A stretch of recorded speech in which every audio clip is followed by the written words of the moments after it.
Sa mga nagdaang kabanata ay nagkaroon na nga ng lakas ng loob si Jotong na kung saan kanyang sinabi na kung hindi siya magiging malakas ay mamamatay siya, kumpara sa kinukutya, mas mabuting magbalat kayo at umiwas sa away. Dagdag pa niya habang may seryosong ekspresyon na gusto niyang maging malakas na tao. Ngunit bigla namang nagsalita ang berserker at sinabihan siya nito na inang kalukuhan ang sinasabi nito. Dahil paano naman daw ang isang level 3 support ay kayang hiwain ang kanyang level 17 armor. Sinabihan din niya si Jotong na tatayo lang at subukan siyang atakihin nito. Ngunit itinapon naman ni Joe ang hawak niyang espada. Nagtaka naman ang berserker sa ginawang pagtapon ni Jotong sa kanyang espada. Ngunit inilabas naman na ni Jotong ang kanyang abilidad. At agad niyang ginamit ang kanyang abilidad na dispersion na kayang magbigay ng buff sa kanyang bibigyan nito. Nagulat naman ang berserker sa kanyang nakikita. Na kahit si Rodrigo ay napatanong na lang na kung ano ang nangyari. Habang si Yeching naman ay napangiti na lang at kanyang sinabi na dahil natagpuan niya ang pinakamahusay na support sa mundo. Sa puntong ito ay tumaas ang kanyang depensa, bilis, pinsala at resistance ng 15%. Agad din na inilabas ni Yeching ang kanyang Blood Nightmare. Agad din naman itong lumabas at gumagawa ng isang karakter na kamukha ni Yeching. Wala namang kaalam-alam ang berserker na nasa likod niya na ang Blood Nightmare ni Yeching. Ilang sandali pa ay nagulat na lang ang berserker dahil biglang lumitaw sa kanyang likod ang Blood Nightmare. Agad na pumulupot ang Blood Nightmare at dahil dito ay hindi na makagalaw ang berserker. Pilit namang nagpupumiglas ang berserker ngunit dahil sa malakas ito ay hindi niya magawang makawala dito. Kalaunan ay tanging pagsigaw na lamang ang maririnig sa berserker dahil sa sinakal na siya nito. Nagulat naman si Jotong sa nagagawa ng Blood Nightmare ni Yeching. Ngunit nabaling naman ang kanyang tingin dahil nagsimula na din na maglaban ang dalawa. Dito nga ay nagagawa na ni Yeching na maiwasan ang mga atake ni Rodrigo dahil sa pagtaas ng kanyang aspeto. Ngunit hindi naman tumigil si Rodrigo sa kanyang pag-atake kahit hindi niya tinatamaan si Yeching. Napaisip din si Yeching na dahil sa kasaganaan ng mahika, mabilis ang regeneration sa kanyang katawan. Ginamit na din niya ang kanyang berserker mode Splatter and Gore. At hinarang niya ang malakas na atake ni Rodrigo sa tagpong ito ay nagkaroon ng malakas na impact. Ngunit agad din naman na gumawa ng atake si Yeching na agad din namang naiwasan ni Rodrigo. Napaisip din si Rodrigo na hindi gumagana ang kanyang armor. Tumagaos din ginawang atake ni Yeching gamit ang punyal. Natigilan naman si Yeching nang may mapansin siya na ang Splatter and Gore skill na hindi pinapansin ang depensa ay talagang magagamit, pero andin pa din yung debuff na nakakawala ng dugo sa kanya. Dagdag pa niya habang mabilis na sumugod na ang labanang ito ay dapat malutas sa lalong madaling panahon. Natuwa naman si Rodrigo nang makita niyang mukhang nakikipag-sabayan na sa kanya si Yeching. Nang makalapit naman si Yeching ay agad itong gumawa ng isang atake na naiwasan naman ni Rodrigo. Sinundan naman agad ni Yeching ang kanyang atake ngunit nagawa itong mas alag ni Rodrigo at kanyang sinabihan si Yeching na pagkatapos ng 20 taong pagsasanay, paano ako matatalo sa isang kumag na katulad mo na may ganitong kasanayan. Dagdag pa ni Rodrigo na kung nararamdaman ba ni Yeching ang pagkakaiba ng kanilang lakas ngayon. Tinamaan din si Yeching sa malakas na suntok ni Rodrigo. Kaya naman dahil dito ay nabitawan niya ang kanyang punyal at muntik na siyang matamba. Muli ding nagsalita si Rodrigo na ang martial arts ay maaaring mag-advance sa mataas na landas at baguhin ang kanilang mga trabaho sa isang pagkasira batay sa lakas ng hari na isang skill-based street fighter. Naging seryoso naman si Yeching dahil mukhang hindi talaga basta-basta ang kanyang kalaban. Muli nagkaroon ng malakas na salpukan at dahil dito ay nagkaroon na naman ng malakas na impact. Ngunit nagulat naman si Yeching dahil sobrang lakas ng atake ni Rodrigo at hindi niya na kayang panatilihin ang kanyang kamay. Sinabi din ni Rodrigo na dahil hindi niya talaga gusto ang mga mahihinang estilo na nakabatay sa kasanayan, kaya itinuon niya ang lahat ng mga puntos sa mapang wasak na kapangyarihan. At tinawag niya itong instant kill heaven break ang punch. Tumilapo naman ng malayo si Yeching dahil sa pambihirang lakas ng atake ni Rodrigo. Nabahala naman si Jotong nang makita niya ang nangyari kay Yeching. Ngunit ganun pa man ay nakatayo pa din si Yeching sa malakas na atake ni Rodrigo ngunit baka sa kanyang damit ang hindi basta-bastang lakas na atake, gumaling din agad ang pinsala ni Yeching dahil sa kanyang regeneration. Sinabihan din siya ni Rodrigo na isa ka talagang tanga para harapin ang kanyang pamamaraan. Natatawa din niyang sinabi na kung sa tingin din ba ng ating bida ay matatalo siya sa isang kumag na katulad niya pagdating sa larangan ng lakas. Nang marinig naman ni Yeching ang kaiabangan ni Rodrigo ay agad niya inutusan ang kanyang system na ilagay lahat ang kanyang mga puntos sa strength. Lumabas naman ang kanyang system at sinabihan siya na ang 176 na puntos ay matagumpay na nailagay sa strength. Habang naglalakad si Yeching ay biglang nagbago ang hugis ng kanyang katawan na parabang nagkaroon ito ng matigas na mga pandisal. Nagtaka naman si Rodrigo nang marinig niya ang binanggit ni Yeching kanina lang. Samantala namangha si Yeching dahil sa pagbabago ng kanyang katawan, kanyang ding nasabi na ang halaga ng kanyang lakas ay agad na tumaas, at ang kanyang kalamnan ay bahagyang nagbago. Habang si Rodrigo naman ay sumugod na ng may pambihirang bilis, natatawa din niyang sinabi na ano naman kung lumakas pa ang ating bida.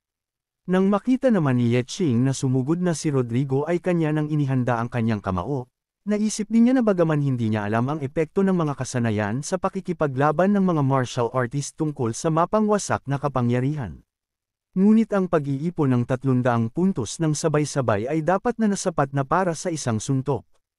Kasabay din nito ay pinakawalan niya na ang kanyang malakas na suntok. Agad din naman itong sinabayan ni Rodrigo habang nakangiti. At nang sandaling magtama ang kanilang mga kamao ay nagkaroon na naman ng malakas na impact. Ngunit dahil sa pambihirang lakas na ng ating bida ay hindi na ito kinaya ni Rodrigo, tumalsik din ang mga dugo mula sa kanyang kamay. Natangay din siya sa lakas ng puwersa sa suntok ni Yeching. At habang pinagmamasdan niya ang kanyang kamay na nadurog ay hindi siya makapaniwala dahil lubhang napinsala ang kanyang kamay. Habang si Jotong naman ay namamangha sa ipinakitang lakas ni Yeching. Ginawa ding pagkakataon ito ni Yeching upang gumawa ng ilang mga atake pa habang hindi pa makatayo si Rodrigo. At nang makalapit si Yeching ay agad niya itong hinawakan sa mukha.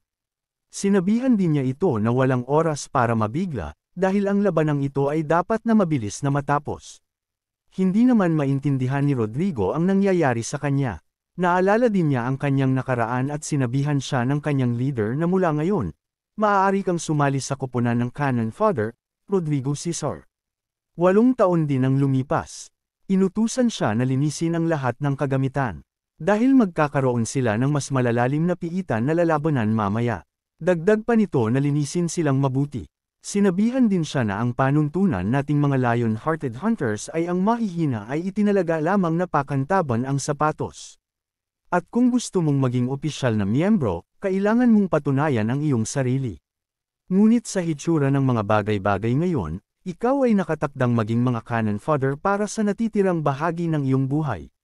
Napaisip naman si Rodrigo na kung mapapatunayan niya na wala siyang karampatang, kaya niyang umakyat sa ranggo ng mga baguhan. At dahil sa nabubuong determinasyon sa kanyang sarili ay sumama siya sa kailaliman at lumaban, naisip din niya na kailangan niyang patunayan ito sa kanyang sarili. Habang nakatingin sa kanyang mga kamay ay kanyang nasabi na mukhang hindi naman ito ganun kahirap. Ngunit napalingon naman siya nang biglang bumangon ang halimaw na kanyang nagawang mapatamba. At agad siya nitong inatake at sa lakas nito ay walang kahirap-hirap siyang napabagsak sa sahig at nagtamo ng matinding pinsala. Sa mga sandali ding ito ay nag-aagaw buhay na si Rodrigo. Ngunit sa kabutihang palad ay iniligtas siya ng kanyang mga kasamahan at pinag-eksperimentuhan, sinabi din ng doktor na nabasag ang silong, nadurog din ang 8 tadyang, at lahat ng pinsala sa atay ay malubha. Dagdag pa ng doktor na ang mga kabuuan na ito sa iyong katawan ay nagkakahalaga ng maraming magic crystal.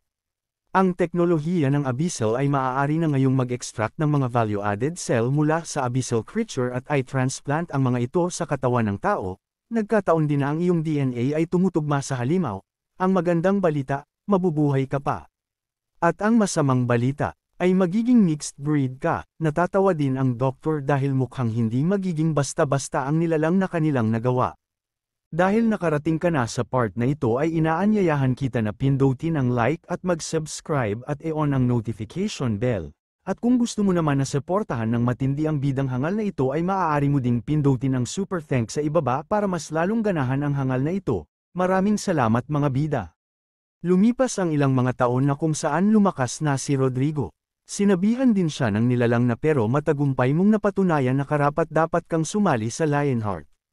Bilang opisyal na miyembro, nagtanong naman si Rodrigo na kung nasaan ang kanyang mga kupunan.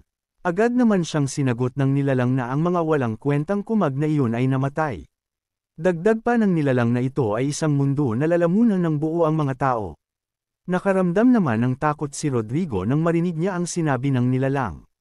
Balik sa kasalukuyan na kung saan tumatak sa isipan ni Rodrigo ang sinabi sa kanya ng nilalang na kung hindi mo mapapatunayan ang iyong halaga, tapos ituturing kang basura. Pagkatapos nito ay bigla na lang itong mas lumakas at naglalabas ng matinding aura.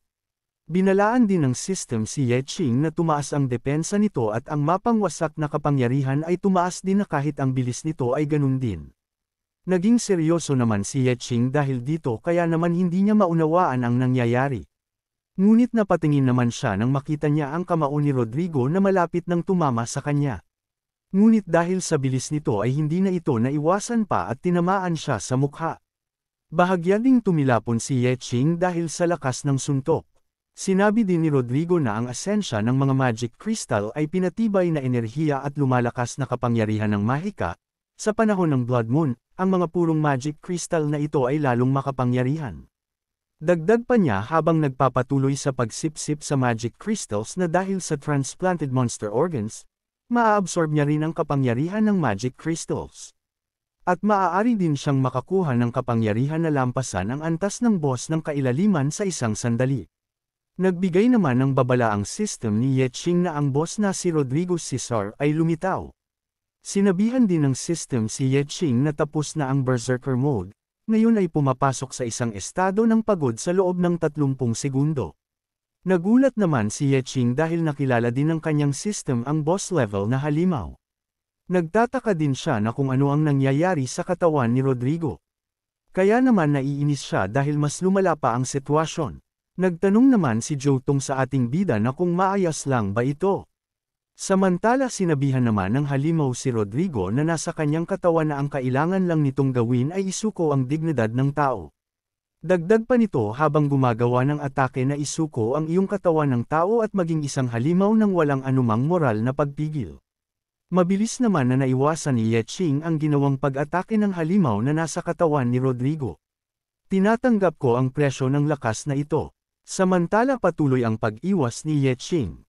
Napalingon din siya dahil nararamdaman niya na sobrang bilis ng nilalang. Dito ay sumambulat sa itaas ni Ye Qing ang nilalang. Kinilabutan naman si Jotong sa kanyang nakikita. Muli ding nagsalita ang halimaw sa katawan ni Rodrigo na walang alinlangan na tayo ay mga basura na walang kapangyarihang lumaban sa mga tunay na makapangyarihang manlalaro. Ye Qing ang pangalan ng taong may nakatagong lakas, kahit na siya ay walang laban na mapatay sa isang suntok.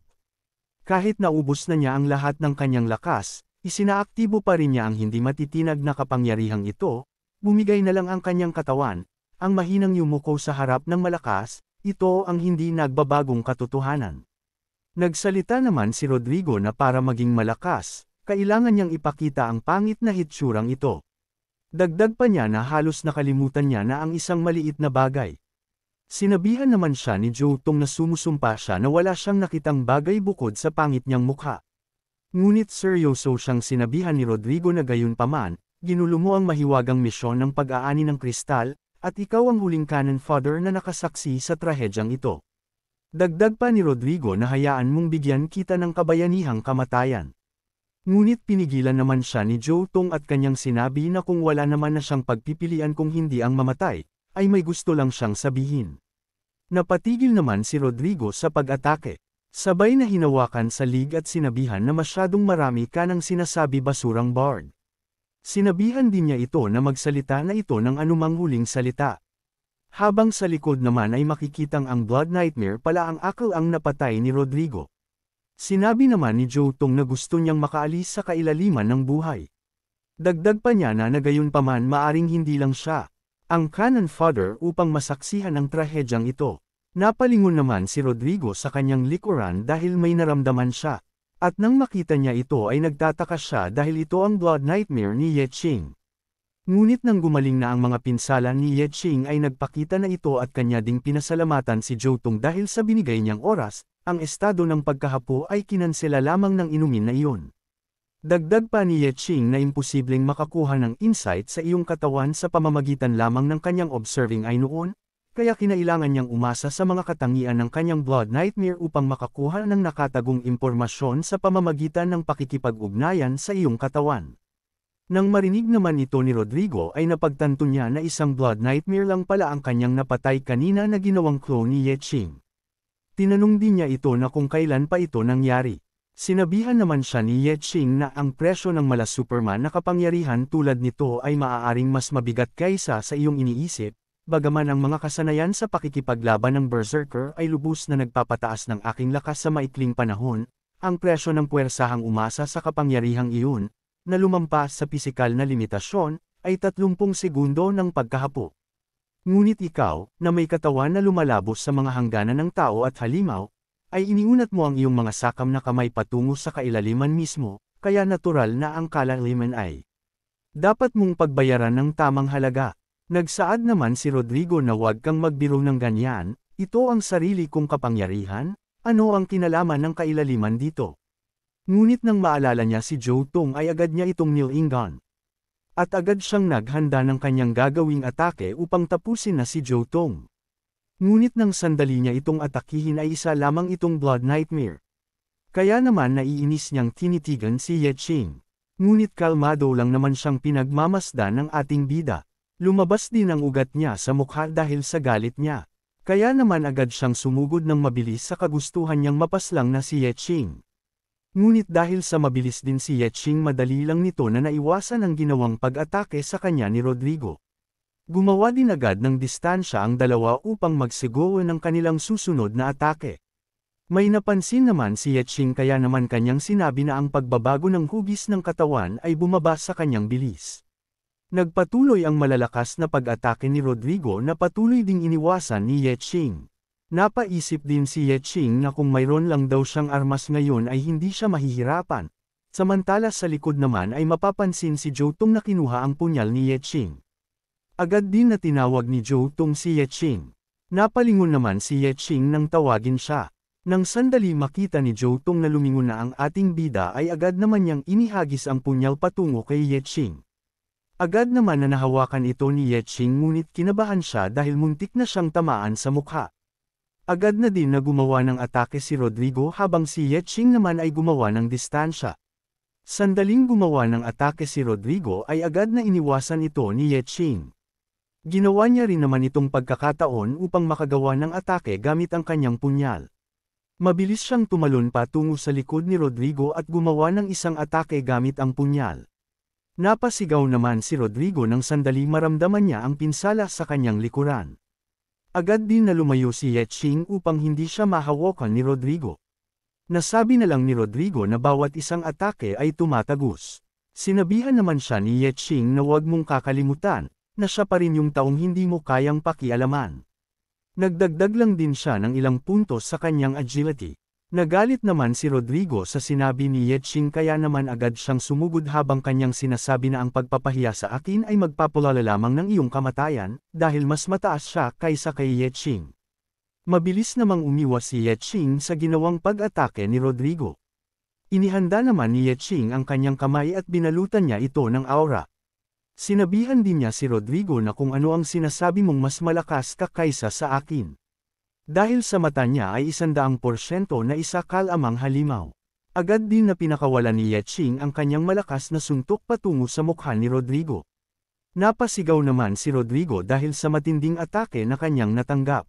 Kaya naman sa puntong ito ay tuluyan ng naging halimaw si Rodrigo. Dahil sa matinding galit kay Yeching. Nang makita din ito ni Yeching ay nasabi na lang niya na masyado na siyang malalim. At hindi na ito mailigtas. Tinakot din niya ito na kung naririnig ba nito ang tinig ng kailaliman. Nanlaki naman ang mata ng halimaw na si Rodrigo nang makita niya si Yeching at ang mga halimaw na tinatawag siya. Nabaliw naman ang halimaw dahil nakikipagtalo si Rodrigo sa loob ng katawan nito na huwag siya hilin pababa upang mamatay. Kinausap din ito ang halimaw at kanyang sinabi na napatunayan niya na ang kanyang halaga, kaya bakit hindi pa din siya nito binitawan. Habang ang dalawa naman pinagmamasdan nila ang nababaliw na si Rodrigo na tuluyang naging isang halimaw. Nagsalita naman na si Zhou Tong at kanyang sinabi na tuluyan na siyang nabaliw, ngayon na ang pagkakataon natin. Naging seryoso naman ang mukha ni Ye Qing nang makita niya si Rodrigo. Ang baliw na Rodrigo ay patuloy sa pagtawa dahil sa nilalabanan niya ang halimaw na nasa kanyang katawan. Bigla namang lumabas si Ye Qing sa likod ni Zhou Tong at tinawag siya nito na leader. Ang katawan ko ay pinagpapalit sa katawan ng Blood Nightmare. Nataranta naman si Zhou Tong nang makita niya si Ye Qing na nababalutan ng nakakatakot na Blood Nightmare. Ngunit nagulat naman siya nang biglang lumabas ang kanyang system at binigyan siya nito ng misyon na manalo sa laban nang hindi pinapatay si Rodrigo Cesar. Makakakuha din si Ye Qing ng gantimpala sa misyong ito. Ninas naman si Ye Qing kaya't kanyang nasabi na lang na paano iyon mangyayari. Dagdag pa niya na ang baliw na Rodrigo iyon hindi makakalabas ng buhay, hindi lang ang kanyang kasamahan sa koponan ay papakawalan siya ng ganoon kadali kung makita siyang ganito. Ngunit kung makumplito ko ang hamon na ito, makakakuha ako ng mga bihirang gantimpala. Mukhang wala na akong pagpipilian kung hindi ang subukan ito. Dahil nakapagdesisyon na siya ay sinabihan niya si Zhou Tong na tandaan mo ang aking mga salita, humanap ng paraan para maitago ang atensyon. 5 segundo ay sapat na. Sinabi din ni Ye Qing na hindi na din kailangang patayin siya. Dagdag pa ni Ye Qing na ang mga halimaw ay nabibilang sa kailaliman. At ang mga halimaw ay hindi makaalis sa kailaliman. At ang mga sumusuko sa sangkatauhan ay mahuhulog sa kalaliman. Malugod din silang tatanggapin ng kalaliman, ito din ang regulasyon ng kalaliman. Narinig ko na ang mga halimaw ay pumapasok sa isang berserker state sa panahon ng Blood Moon. Ngunit sa panahon ng Blood Moon, kung ano ang nagbigay sa pagkabaliw sa isang tao. Samantala maririnig naman ang boses ni Xingdian habang pinagmamasdan niya ang isang kayamanan. Tuwang-tuwa ito dahil malaking kapalaran ang maari niyang makuha dito. Dagdag pa niya na isa itong punong-puno ng kayamanan. At magiging mayaman na siya at magkakaroon ng mga bagong kagamitan at pagkakakilanlan. Ngunit wala siyang kaalam-alam na nasa likuran niya na ang halimaw na si Rodrigo. Habang si Xingdian naman ay hindi pa din tumitigil sa pagtawa. Makalipas din ang ilang mga sandali ay nakikiusap si Xingdian na payagan siyang tawaging boss si Ye Qing. At susundan din niya ito magmula ngayon. Sinabihan naman siya ni Ye Qing na hindi niya kayang gawin ang isang bagay na kasing laki niyan. Ngunit nakangiti namang sumagot si Xingdian na naghahanda akong maging hari sa buong buhay ko, simula nung narinig ko yon, ko determinado akong sundan ka sa buong buhay ko. Naiinis namang sinabi ni Ye Qing na nagpapanggap lang siyang astig noon, sa pagbabalik tanaw ngayon, ikaw ay umuusbong ng katarantaduhan tungkol sa lahat ng iyon.